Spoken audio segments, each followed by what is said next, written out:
우리는 매일 수많은 선택과 결정을 하면서 우리의 삶을 만들어 갑니다.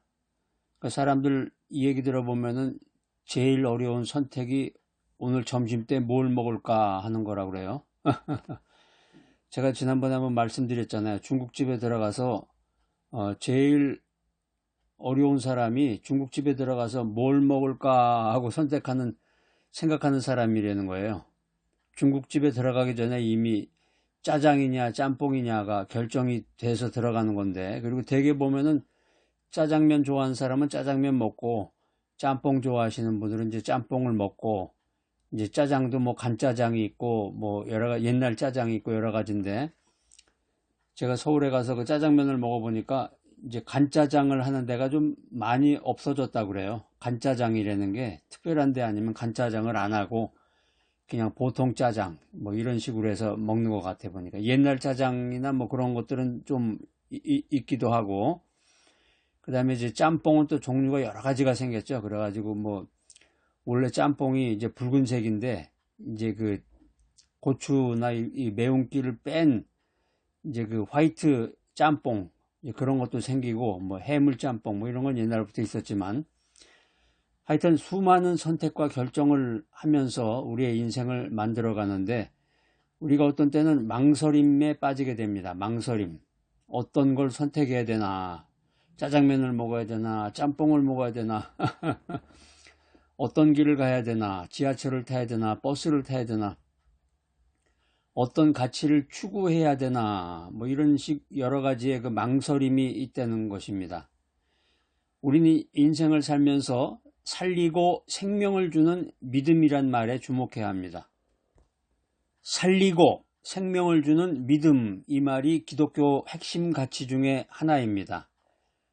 그건 이제 우리가 하나님을 믿고 하나님의 말씀을 지키고 하나님의 뜻에 따라 살도록 노력한다, 이제 이런 의미인데, 그러니까 이 믿음이라는 게 어떤 단순한 이론이나 지식이나 이런 게 아니라 삶에 대한 실천과 헌신을 의미하는 것입니다. 그러니까 믿음 생활한다, 나 기독교인이다, 뭐 크리스찬이다, 그러면 뭐 성경을 무슨 대학교 들어가서 공부하듯이 뭐 책을 띄고 뭐 참고 서적 읽고 뭐 리포트 써내고 뭐 이러듯이 뭐 성경을 몇 번 읽고 뭐 이런 식으로 해서 크리스찬이 되고 믿음 생활하는 게 아니라, 자기가 이제 듣고 배우고 감동받은 것에 대해서 어떤 삶에 대한 그 실천이 있어야 된다. 응? 액팅이 있어야 된다는 거죠. 액팅이. 그 다음에 이제 헌신을 의미한다는 것입니다. 헌신. 그러니까 이제 이 한국은 어떤 도네이션에 대한 그런 개념이 아주 희박하죠. 도네이션에 대한 도네이션 한다 그러면은 그 왠지 그 긴장하기도 하고. 근데 미국은 보면은 그 물건 살 때 이런 그로서리몰, 식료품점이죠. 그로서리몰 이런 데 가서 이제 평범하게 물건을 살 때도 보면은 뭐 바나나하고 뭐 귤하고 뭐 이런 거 필요한 거를 샀다. 고구마하고 뭐 여러 가지를 샀다. 계산하려고 그러면 꼭 물어봐요. 이제 사람이 캐시어가 이제 하는 경우도 있고 기계에서 하는 경우도 있고, 그런데 기계에서 할 경우에 보면 무슨 뭐가 경고가 딱 떠 보면 이게 무슨 말인가? 보면은 이제 도네이션을 하라는 거야. 그 물건을 사면서 이제 그 도네이션을 하라는 그런 거가 뜹니다. 그 얼마를 할 거냐, 1불이냐, 3불이냐, 뭐 5불이냐, 10불이냐, 그 이상이냐, 뭐 이렇게 해서. 그러니까 이제 대개 한국 사람이나 아시아 계통 사람들은 안 해요. 도네이션 이런 개념을 그 어렸을 때부터 그런 개념 없이 살았기 때문에. 근데 이 미국적인 문화를 가진 사람들, 미국 문화에 친숙하고 미국에 사는 사람들은 그게 자연스러운 거야. 도네이션이라는 게 뭐 할 때 도네이션. 커피를 예를 들어서 스타벅스 같은 데 가서 커피를 시키잖아요.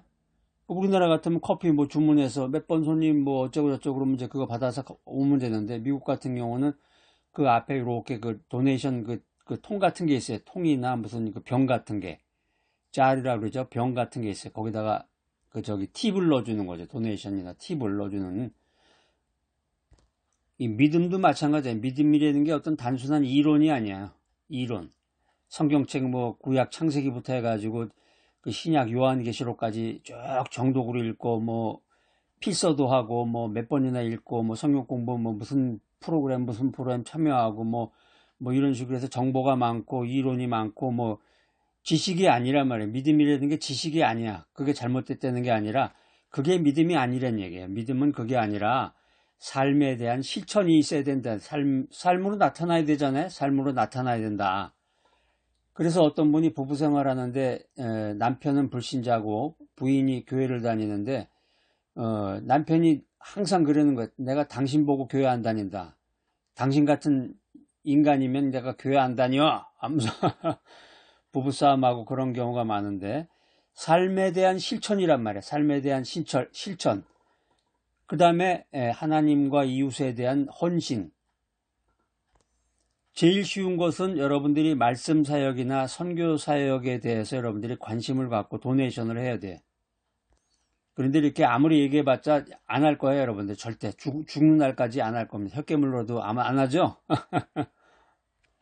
그러니까 이게 변화가 필요한 거, 변화. 새로운 것에 대한 변화가 필요한데, 우물 안의 개구리, 정조지와 우물 안의 개구리로 평생을 살다 보면 변화가 없기 때문에 새로운 개념에 대해서 또 본질적인 것에 대해서 어떤 혁신과 개혁과 실천이 부족한 거죠.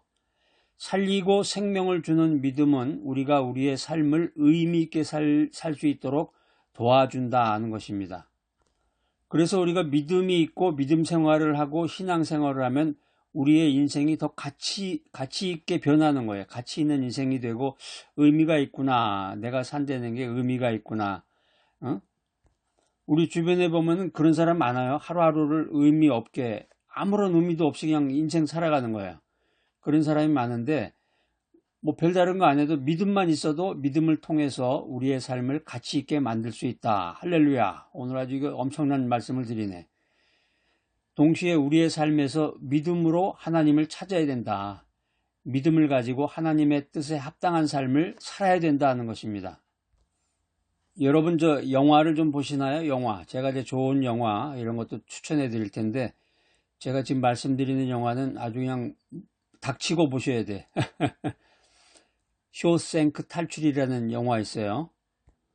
보신 분 한번 손 들어보세요. 네, 쇼생크 탈출. 안 보신 분들은 부부가 같이 보셔도 되고 가족이 같이 봐도 돼요. 여기에 뭐 아주 뭐 요즘 영화 잘못 보면은 뭐 굉장히 뭐 야하다고 그럴까? 뭐 야한 것도 아니지만 별로 그렇게 교훈적이지 못한 그런 내용들이 너무 많은데 이 쇼생크 탈출은 참 교훈적이고 아주 좋은 영화 중에 명화 중에 명화라고 이제 많은 사람들이 이제 이야기하고 있습니다. 여기 이제 쇼생크 탈출 속에 앤디라는 사람이 나오는데 이 사람의 그 살리고 생명을 주는 그 믿음에 대해서 우리가 한번 살펴보도록 하겠습니다.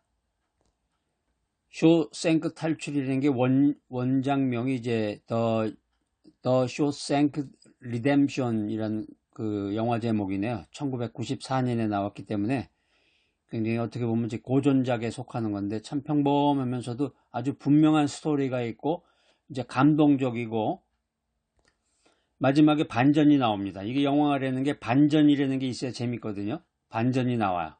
아주 그러니까 굉장히 마지막에 감동을 주면서 야 이거 참 재밌고 참 유익하구나 어떤 교훈이 얻어지는 그런 내용인데 이 쇼생크 탈출에서 주인공 앤디 듀프레인이 억울하게 종신형을 받고 이제 감옥에 들어가요. 쇼생크라는 게 감옥이야. 쇼생크 감옥에 갇히게 되는데 이 감옥에 들어가면 사람이 절망과 죽음으로 인해서 이제 지배를 받고 좌절하는 곳인데 감옥이라는 곳이 앤디는 포기하지 않았습니다. 앤디는 이제 재능을 인정받아 가지고 도서관에서 그 도서관 사서가 돼요. 그래가지고 도서관을 만드는데 책이 없으니까 그 저기 의회나 이런 도네이션 단체에 계속 편지를 보내요. 그러니까 주변에 있는 사람들이나 그 감옥 소장이 비웃어요. 야, 그까지 그 쓸데없이 뭐하라 그러냐. 그랬는데 보내고 또 보냈는데 어느 날인가 드디어 그 저기 도네이션을 해가지고 책들이 도착하는 그런 게 됩니다. 그리고 이제 엉뚱한 짓도 이제 하게 되는데 동료 죄수들에게 클래식 음악을 틀어줘요. 이러면 안 되거든요. 이제 동료들이 이제 시간 돼서 밖에 나가서 그 마당에서, 큰 마당에서 이제 운동하고 뭐 이렇게 자유시간 갖는 시간에 이 도서관 사서로서 이제 프리 타임을 이제 가지고 있는 이 앤디가 동료 죄수들을 위해서 클래식 음악을 틀어주니까 동료 죄수들이 그런 거 처음 들어보거든요. 거기서, 감옥에서. 그 감동하면서 이렇게 잠시나마 옛날 생각도 하고 어떤 그런 휴식 시간을 갖는데, 이제 그 대신에 앤디는 아주 모진 벌을 받게 되죠. 결국에 가서 이제 20년 동안, 감옥에서 20년 동안 지내면서 벽을 조금씩 파내가지고 탈출을 준비합니다. 그래서 이 앤디가 그 어떤 그 CPA 같이, 공인회계사 같이 그 세금 보고에 대한 그런 기술이나 능력이 있어서 그 감옥에 있는 그 소장을 비롯해서 많은 사람들의 그 세금 관리, 이거를 이제 해주면서 20년을 지내다가 벽을 파내게 돼. 제가 너무 자세하게 끝까지 얘기하면 또 영화 보시는데 신뢰가 되니까 몽땅 또 여러분한테 다 이렇게 드리면 재미없을 거예요. 영화 볼 때 제가 살짝 맛보기만 드리고 핵심만 얘기해 드릴 테니까 안 보신 분은 한번 어떤 방법을 통해 가지고 꼭 한번 보세요. 부부가 같이 보셔도 좋아요. 뭐 별다른 거기 특별한 내용 안 나와요. 그래서 이 앤디가 20년간 벽을 파내서 마침내 탈출을 했는데, 그 탈출한 모티베이션이 뭔가, 그게 바로 희망이라는 거죠. 희망, 소망, 희망이라는 믿음이었습니다. 그래서 앤디는 이렇게 말합니다. 소망은 좋은 거야. 어쩌면 최고의 것이라고도 할 수 있지. 그리고 좋은 것은 절대 사라지지 않아. 우리가 철학적으로 분석해보면 이 앤디의 믿음, 앤디가 가지고 있는 믿음은 실존주의적 선택입니다. 인생이 아무리 부조리해도 앤디는 그 의미를 창조하고 살아가기로 결심한 것입니다. 우리가 살다 보면 아까 제가 말씀드렸잖아요. 삶에 의미가 없고 아무리 이렇게 살아봤자 무슨 일이 생기겠냐. 아무런 의미가 없는 거예요. 인생이라는 게 뭐 내일과 미래를 예측할 수 없는 시대에 살고 있는데 아무런 준비나 계획 없이 산다 그러면은 이 인생에 아무런 의미가 없는 거죠. 그러니까 이걸 이제 심리학적으로 얘기를 하면 이게 자기 효능감이라고 하는데, 쇼생크 탈출에 나오는 이 앤디는 자신이 통제할 수 없는 환경 속에서도 자기 스스로를 살릴 수 있다는 그 믿음을 잃지 않았다 하는 거예요. 이게 아주 믿음이라는 게 엄청난 거네요. 여러분이 잘 아시는 히브리서 11장 1절 말씀 여러분 다 외우시죠? 한번 따라서 해보세요. 시작. 믿음은 바라는 것들의 실상이요 보이지 않는 것들의 증거니라. 이거 아직 못 외우신 분은 그 영성 노트에다가 써보세요. 자꾸 쓰다가 보면은 이게 기억이 자꾸 그 리마인드가 쉬워져요. 그리고 제가 또 계속해서 말을 하니까 한 번, 세 번, 5번, 10번 이렇게 듣다 보면은 귀에 익숙해지고, 영성 노트 같은데 이렇게 자꾸 한 번, 2번, 3번 쓰다 보면은 저절로 외워져요.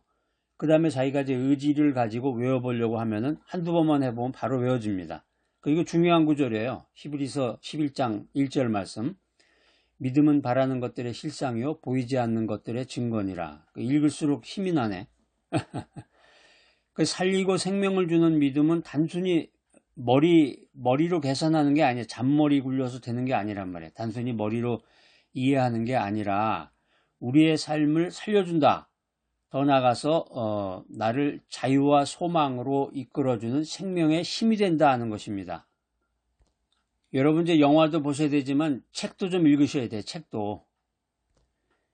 책값이 요즘에 얼마인데요. 책값이 굉장히 많이 비싸지긴 했어요. 책값이. 그러니까 여러분들 이제 뭐 책 하나하나 사서 이렇게 볼 나이는 아니신 것 같고, 도서관에 가서 빌려 보시던가 아니면 이제 이런 책방 같은 데 가서 이렇게 보셔도 돼요. 제가 이제 서울에 가서 보니까 요즘에 이제 교보문고나 뭐 종로 서적 같은데 이런 대형 서적은 아주 그 독자들이 책을 사지 않고 읽을 수 있게 이렇게 공간을 이렇게 마련해 놨더라고요. 영풍문고도 그렇게 되어 있는 것 같아. 그러니까 시간만 내면 가서 자기가 원하는 책을 골라다가 거기서 볼 수가 있는 거예요. 그래서 종로 서적인지 어디는 아예 그냥 이 가방 메고 와가지고 아마 가만히 보니까 도서관 마냥 아침부터 와서 이렇게 보시는 분도 있는 것 같아. 청아 출판사에서 나온 이 빅터 프랭클의 죽음의 수용소라는 그런 책이 있습니다.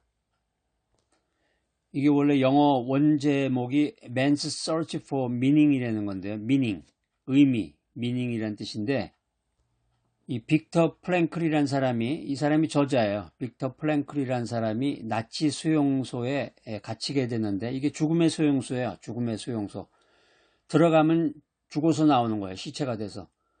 이 죽음의 수용소에서 극한 고통을 당한 것을, 경험한 것을 이 책에다 담았습니다.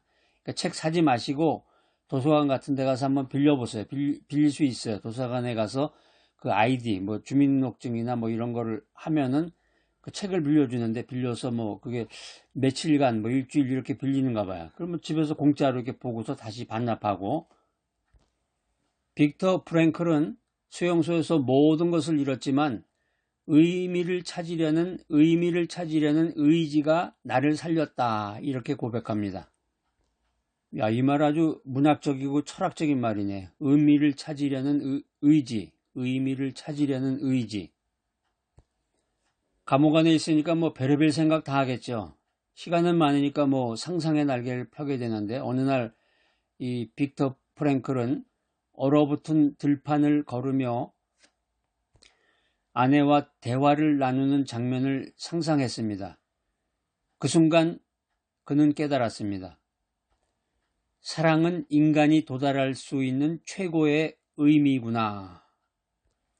감옥에서 이 사람이 깨달음을 얻어서 나중에 이 사람이 굉장히 가치 있는 일을 하는 귀한 사람이 됩니다.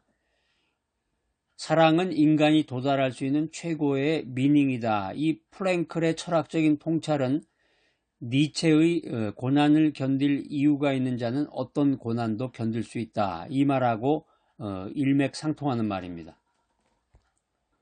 고난을 견딜 이유가 있는 자는 어떤 고난도 견딜 수 있다. 이 말도 멋지죠? 철학적인 말이니까.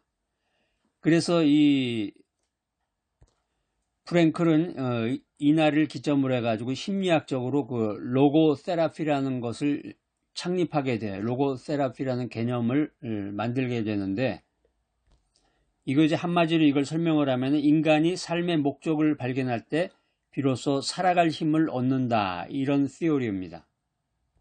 이 로고 세라피라는 게 비엔나 3대 심리학인 로고 세라피라고 소개가 되고 있는데요. 프로이드 박사의 정신분석, 또 애들러 박사의 개인 심리학에 이어서 심리치료로서 이 로고세라피가 사람들의 삶에 큰 영향을 미쳐오고 있습니다. 여러분 또 그 공부 좋아하시는 분들은 그 철학도 좋아하시고 심리학도 좋아하실 거야, 아마.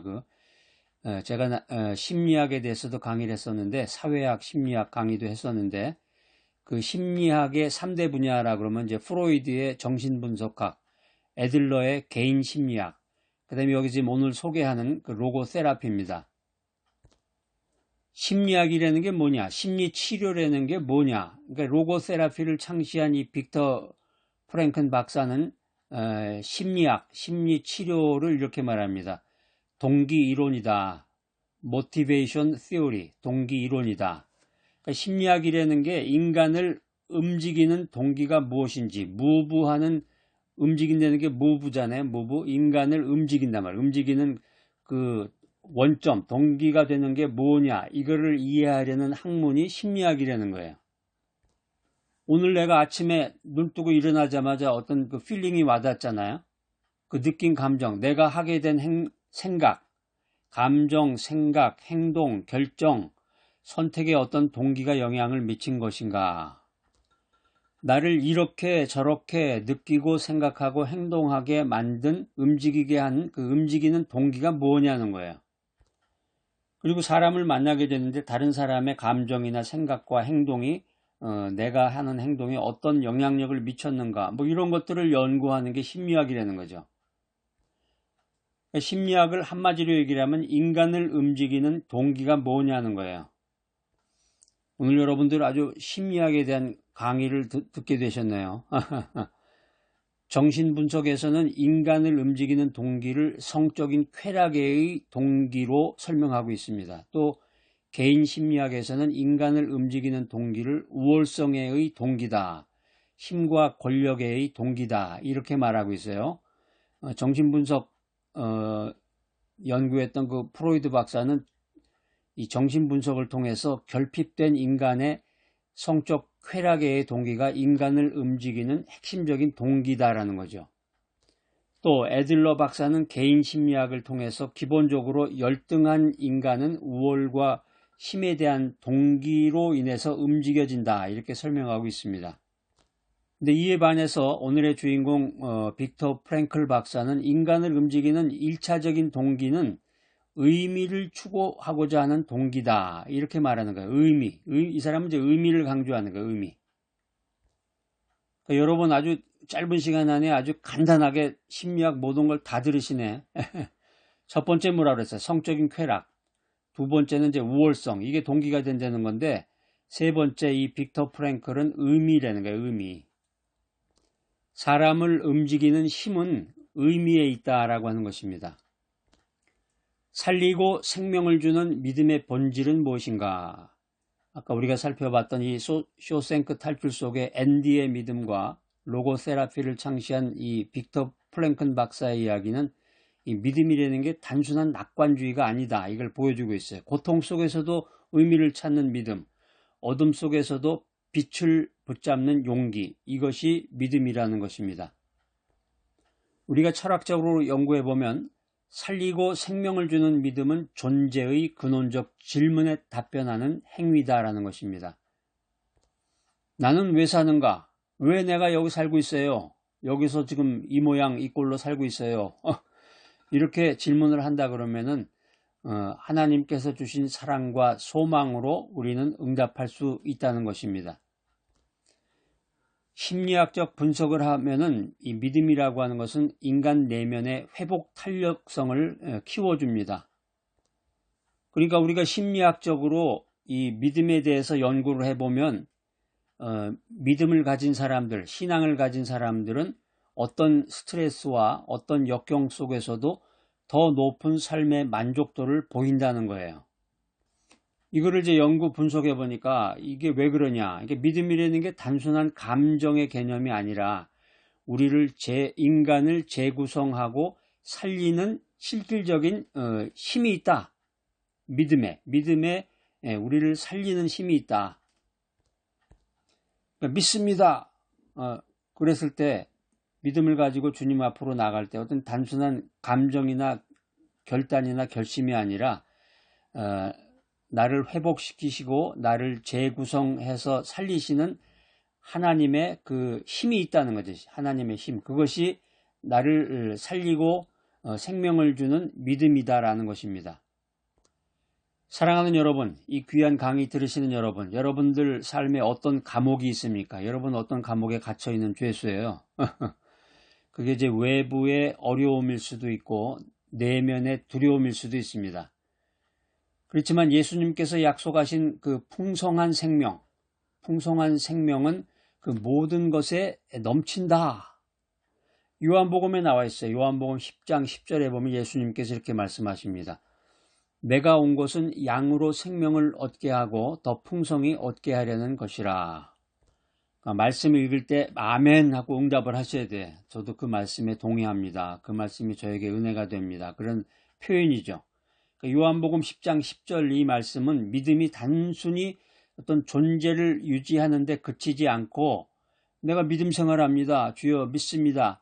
그래서 간신히 크리스찬이라는 그런 네임을 얻는데 그치는 게 아니라 나를 더 깊은 삶으로 이끄는 힘이 된다는 거예요. 힘이 된다. 그러니까 어떤 삶에서 어떤 고난이 와도 어떤 환경 속에 처해질지라도 더 높은 차원의 삶을 살 수 있는 거죠.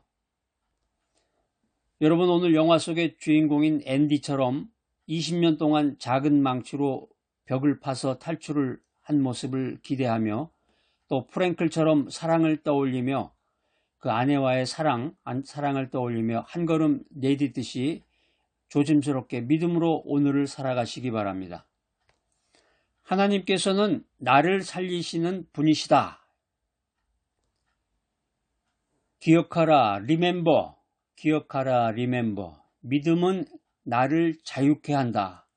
믿음은 나를 새롭게 빚어가는 생명의 툴이다. 생명의 도구다. 이걸 믿으셔야 됩니다. 믿음은 살리고 믿음은 생명을 주는 능력이 있습니다. 로마서 15장 13절입니다. 소망의 하나님이 모든 기쁨과 평강을 믿음 안에서 너희에게 충만하게 하사 성령의 능력으로 소망이 넘치게 하시기를 원하노라. 살리고 생명을 주는 믿음은 하나님께서 나에게 주시는 선물입니다. 내가 그 믿음을 받고 그 믿음으로 나의 삶이 새로워지고 내 주변을 살리는 빛과 소금이 되기를 소망합니다. 자격이 없는 자에게 무조건적인 은혜를 주시는 하나님, 살리고 생명을 주는 믿음을 샘솟듯이 공급해 주시는 하나님이 모든 기쁨과 평강을 나에게 충만하게 하사 성령의 능력으로 소망이 넘치게 하시기를 기도합니다. 살리고 생명을 주는 믿음은 하나님께서 나에게 주신 선물임을 믿습니다. 그 귀한 믿음으로 오늘 나의 삶이 변화되게 하시고 주님의 소중한 말씀을 전하는 자가 되게 하소서. 예수님의 이름으로 기도합니다. 아멘.